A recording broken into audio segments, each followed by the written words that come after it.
할렐루야. 하나님께서는 여러분을 사랑하십니다.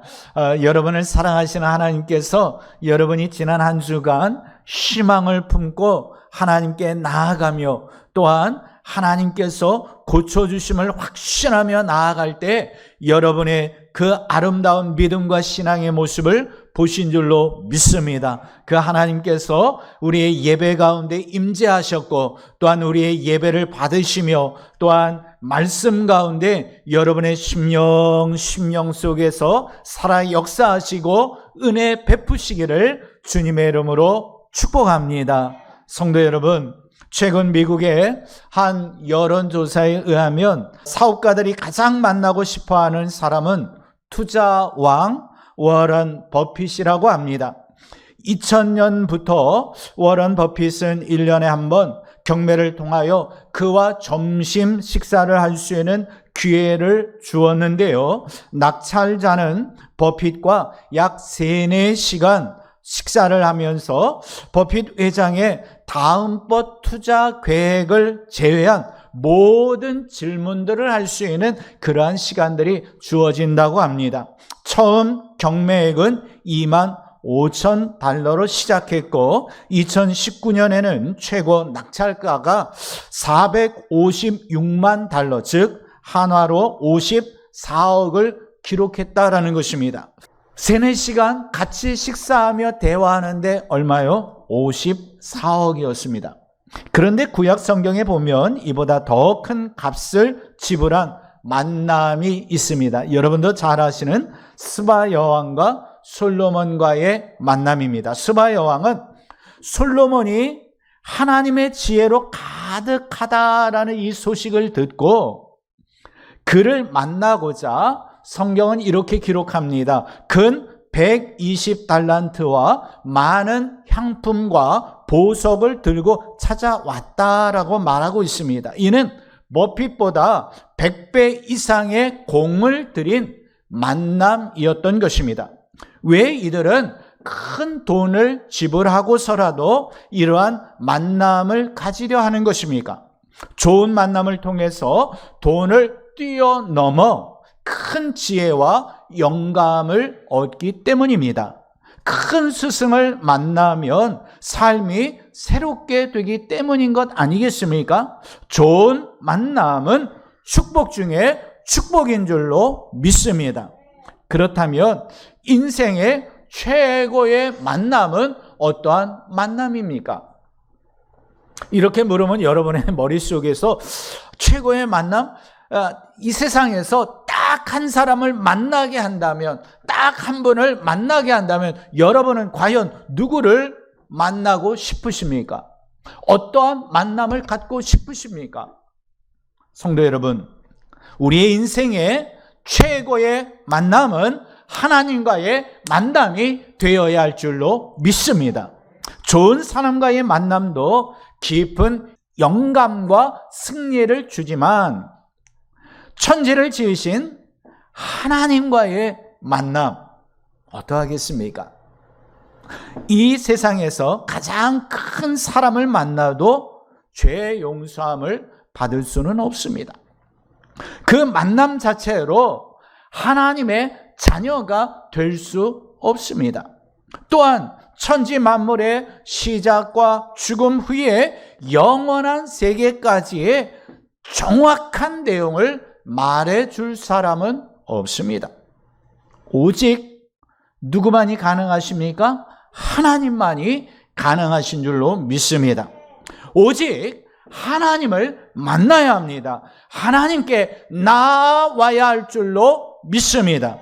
하나님을 만나기 위해서는요, 버핏과의 만남처럼 큰 돈이 필요한 것이 아닙니다. 지금도 하나님께서는요, 거룩한 주일 예배를 통하여 또한 다요 영성훈련을 통하여 기독 서적을 통하여 또한 기독교 방송을 통하여 또한 아름다운 자연을 통하여 저와 여러분을 매번 초청하고 계신 줄로 믿습니다. 다른 것은 몰라도 여러분이 이 자리에 앉아 계신 것은 하나님께서 거룩한 주일 여러분을 초청하셨는데 그 초청에 아멘, 아멘, 믿습니다. 맞습니다. 감사합니다. 하는 마음으로 하나님의 초청에 임하신 줄로 믿습니다. 이사야 55장 1절 말씀에 보면은요, 오라 너희 모든 목마른 자들아 물로 나오라. 돈 없는 자도 오라. 너희는 와서 사 먹되 돈 없이 값 없이 와서 포도주와 젖을 사라라고 말씀하고 있습니다. 이 아름다운 초청에 날마다 예배뿐만 아니라 우리의 삶을 통하여 그분께 응할 수 있는 저와 여러분이 되기를 소망합니다. 오늘 본문은 세례 요한이 빈들에 거하면서 은둔 생활을 할 때에 하나님의 말씀을 받게 되어집니다. 그리고서 말씀을 받고 본격적으로 회개의 세례를 전파하기 시작했던 때입니다. 백성들에게 메시아를 소개하며 그분을 영접할 마음을 준비시키고 있었습니다. 그때 많은 무리가 세례를 받으러 예수 그리스도께 나옵니다. 하지만 무리가 어떻게 세례 요한에게 나옵니까? 광야에서 지내던 요한에게 하나님의 말씀이 임했다라는 어떠한 증거가 있습니까? 그가 또 말할 때에 메시아가 오시면 골짜기가 메워진다고 말을 해요. 굽은 것이 곧아진다고 말해요. 험한 길이 평탄하여진다고 말합니다. 결국 세상을 회복시키고 치유하신다는 말씀인데요. 어떻게 말도 되지 않은 이야기를 믿을 수가 있습니까? 떡을 줍니까? 밥을 줍니까? 광야에서 생활하던 그 요한에게 소문은 말씀이 임했다 하는데 사실 가고 싶지는 않습니다. 심지어 요한이 외치는 세례는 어떠한 세례입니까? 회개의 세례예요. 자, 회개의 세례를 선포하는 요한에게 가고 싶은 사람이 과연 몇이나 되겠습니까? 비밀스러운 나의 죄가 들으면 어떡하지? 회개의 세례를 선포하는 요한에게 가면 그의 눈에는 내 비밀스러운 죄가 보이지 않을까? 혹은 그가 물질의 헌신이라고 하라고 하면 어떡하지? 부를 위하여 서슴지 않고 거짓말을 했는데 정직하라고 말하면 어떡하지? 거룩하게 살아라, 성도답게 살아라, 11조 해라, 기도해라, 말씀 생활하여라. 귀가 따갑도록 말씀대로 살라고 할 텐데 그에게 내가 나아가야 할까? 이러한 마음 생기지 않겠습니까? 그럼에도 그들은 하나님의 말씀을 선포하는 요한에게 나아갑니다. 한편으로는 두려워요. 한편으로는 의심스러워요. 그런데 오늘 본문은 무리가 세례 요한에게 나아갔다라고 말씀하고 있습니다. 물론 저들 가운데는요, 그가 누구인가? 소문은 들었는데 누군가? 무슨 자격으로 회개의 세례를 베푸는지 살피려는 자들도 사실이 있었습니다. 혹은요, 좀 시비를 걸고 흠을 잡으려고 온 자들도 있었습니다.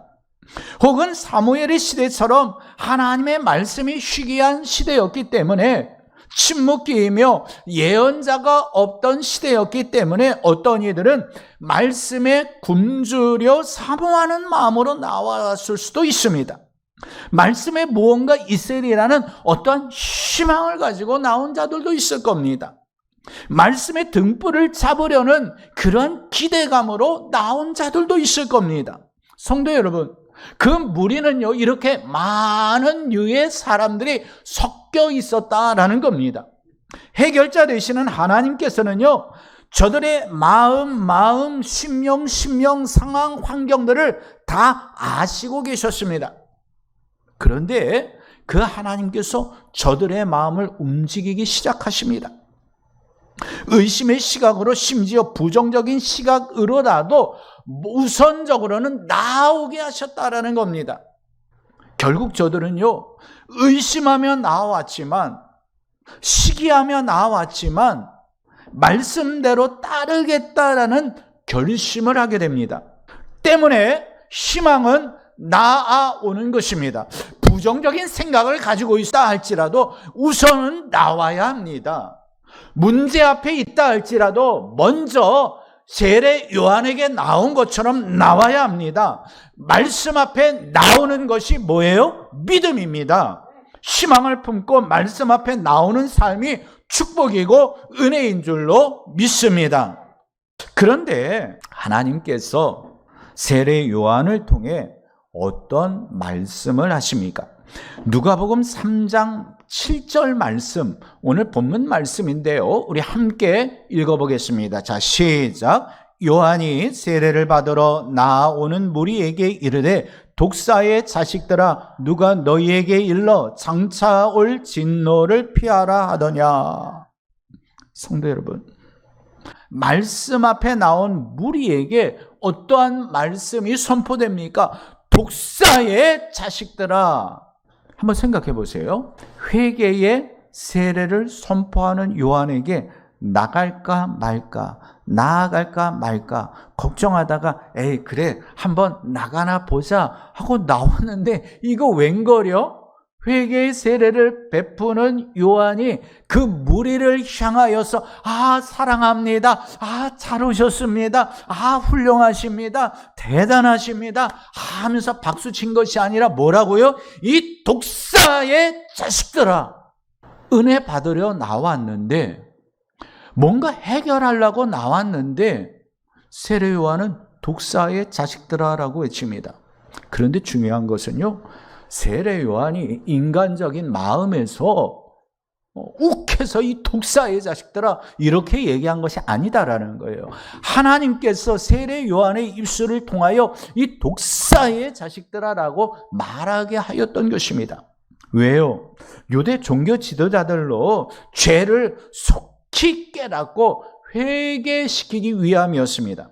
너무 교만하고 완고하여 평범한 책망 정도, 좀 회개 좀 하십시오, 이 정도로는 안 되니까 하나님께서 독사의 자식들아라고 얘기해서라고까지 엄한 말로 책망시켰던 것입니다. 또한 회개할 기회가 별로 남지 않았습니다. 9절에 보면 도끼가 나무 뿌리에 놓였으니 이 말씀은요, 하나님의 심판이 긴박했다라는 것입니다. 그래서 빨리 회개시켜야 하기 때문에 이렇게 선포한 것입니다. 또 세례 요한은 진실로 영혼을 사랑하는 주의 종이었던 것입니다. 때문에 거짓 선지자들처럼 저들을 그릇된 길로 가도록 잘하고 있습니다, 분명 죄를 짓고 있는 거 보이면서도 잘하고 있어요, 훌륭합니다, 대단합니다, 그럴 수도 있죠, 우리 덮고 넘어갑시다, 막 거짓 선지자들처럼 이렇게 하지 않았다라는 거예요. 저들의 비유를 맞추려 하지 않았다, 인간적인 생각으로 나아가지 않았다라는 것이에요. 세례 요한은요, 오직 하나님의 공의와 사랑 안에서 안타까운 마음으로 책망한 줄로 믿습니다. 성경은 이것에 대하여서 책망에 대한 부분을 이렇게 말씀하고 있습니다. 요한계시록 3장 19절 말씀 우리 함께 읽어봅니다. 자, 시작. 무릇 내가 사랑하는 자를 책망하여 징계하노니 그러므로 내가 열심을 내라 회개하라. 사랑하는 자를 뭐 한다고요? 책망한다라고 말씀하고 있어요. 요한은요, 몰려오는 무리를 사랑하기 때문에 독사의 자식들아라고 외칠 수 있었던 것입니다. 잠언 1장 23절 말씀 우리 함께 읽어봅니다. 자, 시작. 나의 책망을 듣고 돌이키라. 보라, 내가 나의 영을 너희에게 부어주며 내 말을 너희에게 보이리라. 아멘. 나의 책망을 듣고 어떻게 해라? 돌이키라라는 것입니다. 요한이요, 이 독사의 자식들아 말한 것은 뭐예요? 돌이키도록 말하였던 것입니다. 선포되는 말씀의 위로와 권면도 사실 은혜롭습니다. 자, 여러분 생각해 보세요. 제가 여러분에게 하나님은 여러분을 사랑하십니다, 이럴 땐 뭐 해야 돼요? 아멘 해가지고 되겠습니까? 하나님은 여러분을 사랑하십니다, 아멘. 이 힘은 뭐예요? 너무 좋아요. 하나님이 나를 사랑하세요. 아버지가 나를 사랑하세요. 아버지가 나를 고치셔요. 아버지가 나를 회복시키셔요. 아멘입니다. 하지만 이 말씀만 은혜로운 것이 아니라 책망도 사랑과 은혜의 표현임을 믿으시기를 바랍니다. 모든 성경은 하나님의 감동으로 낸 것입니다. 교훈과 책망과 바르게 함과 의로 교육하기에 유익합니다. 이는 하나님의 사람으로 온전하게 하기 위함이며 모든 능력을 갖추게 하려 함인 줄로 믿습니다. 때문에 성령의 감동으로 제진 이 성경 말씀을 묵상할 때, 말씀이 선포되어질 때 복의 말씀, 은혜의 말씀만을 붙잡는 것이 아니라 책망의 말씀도 아멘, 내가 변화되겠습니다. 아멘, 내가 그렇게 살겠습니다로 나아갈 때에 하나님께서는 폭포수와 같은 은혜를 저와 여러분에게 부어주실 줄로 믿습니다.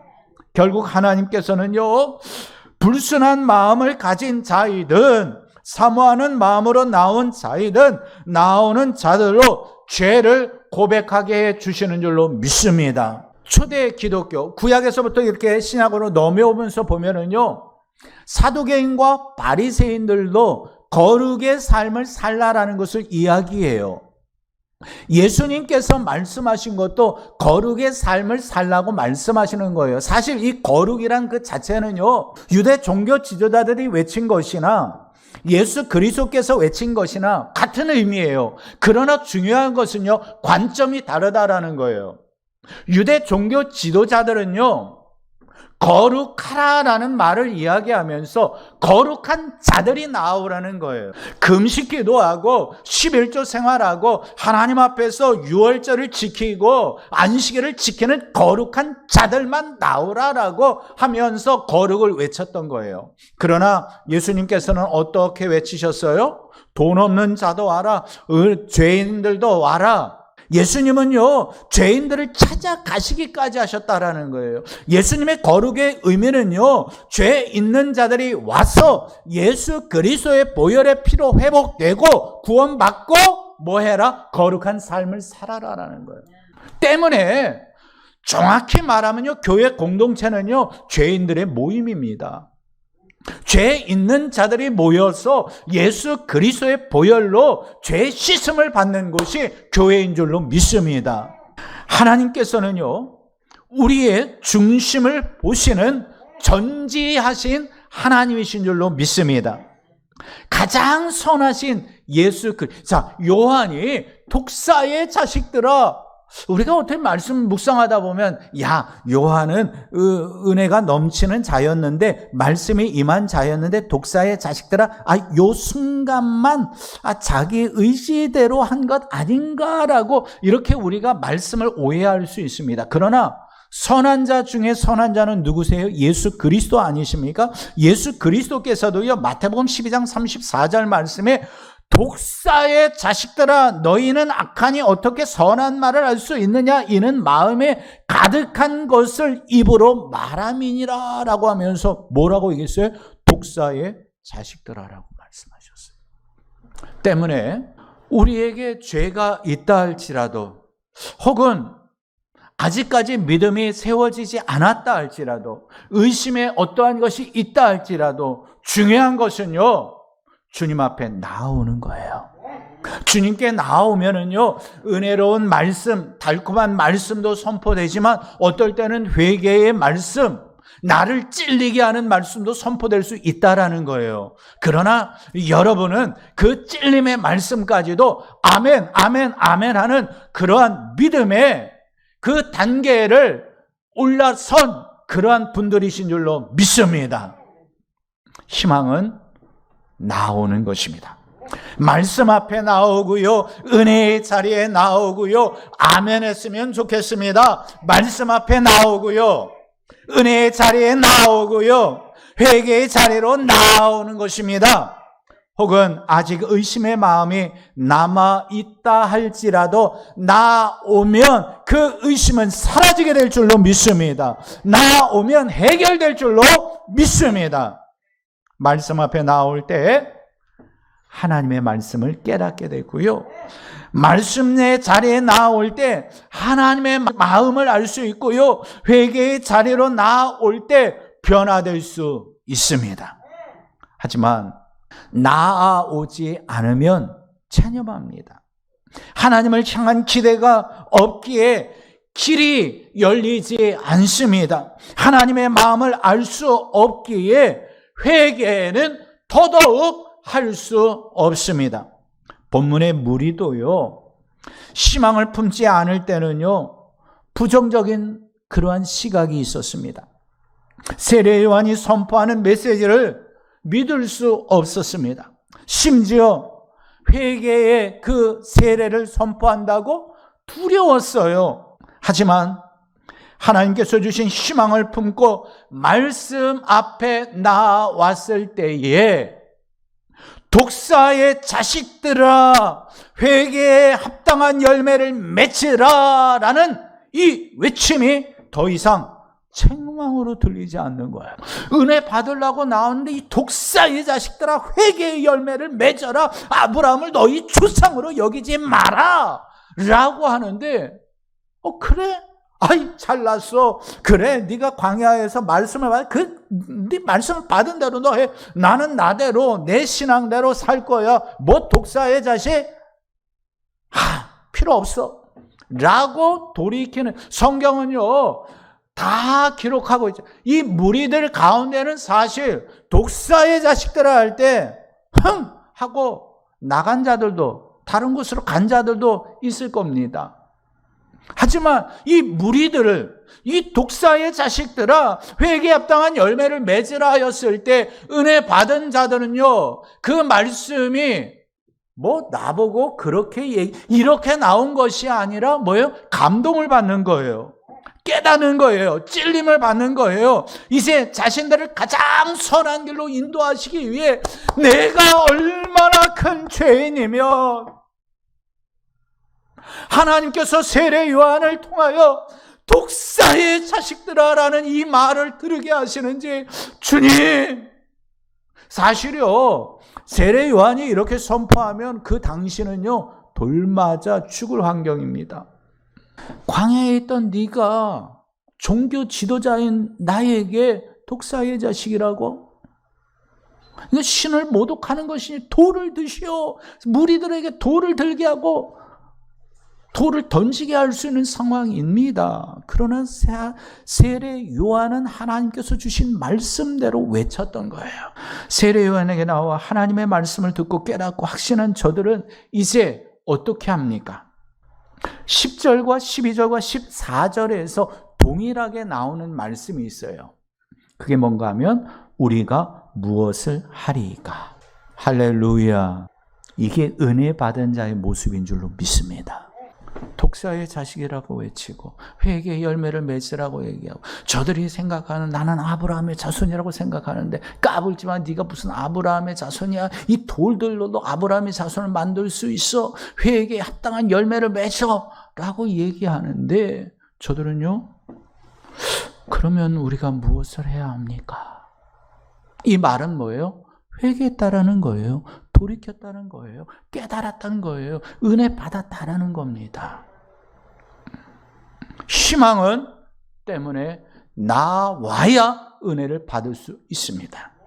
말씀 앞에 나와야 깨달을 수 있습니다. 하나님 앞에 나올 때 하나님께서 변화시켜 주십니다. 교회 앞에 나오는 것이 희망 가진 자의 모습입니다. 희망은 자신의 마음과 의지를 뛰어넘어 나오는 것입니다. 비전은 절망하지 않습니다. 하나님을 향한 꿈이 있으면 돌이킬 자세를 갖춥니다. 회개는 우리가 축복으로 나아가기 위해서 반드시 거쳐야 할 과정입니다. 요한은 그들에게 일일이 회개를 위한 열매 맺는 법을 가르쳐주고 있습니다. 부자에게는 자신의 배만 불리지 말고 없는 자를 위해 옷과 음식을 나누며 그들과 함께 해야 한다라고 가르쳤습니다. 탐욕의 대명사였던 세리에게는 정한 세금 이상 징수하면 안 된다라고 가르쳤어요.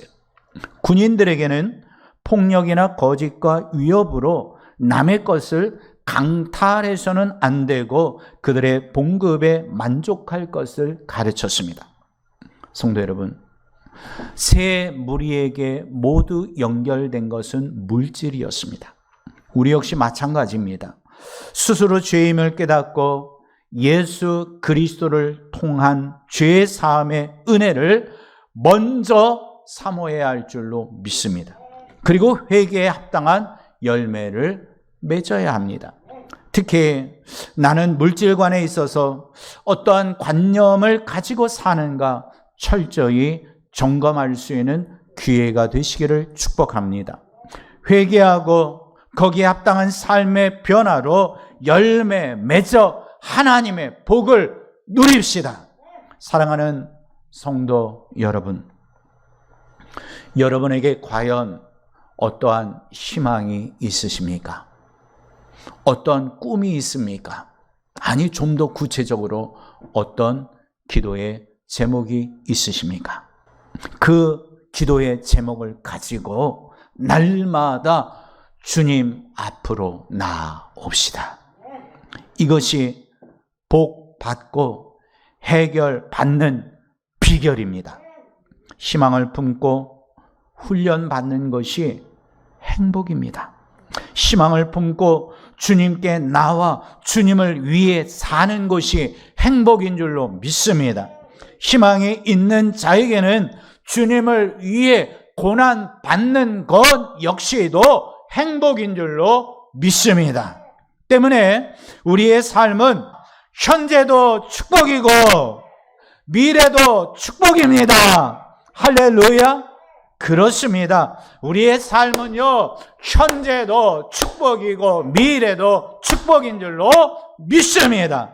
이 한 주간 시마다 분마다 초마다 주님께 나와 우리가 무엇을 하리까, 내가 무엇을 하리까 물어가며 하나님께서 주시는 지혜로 승리할 수 있는 여러분 모두가 되시기를 주님의 이름으로 축복합니다.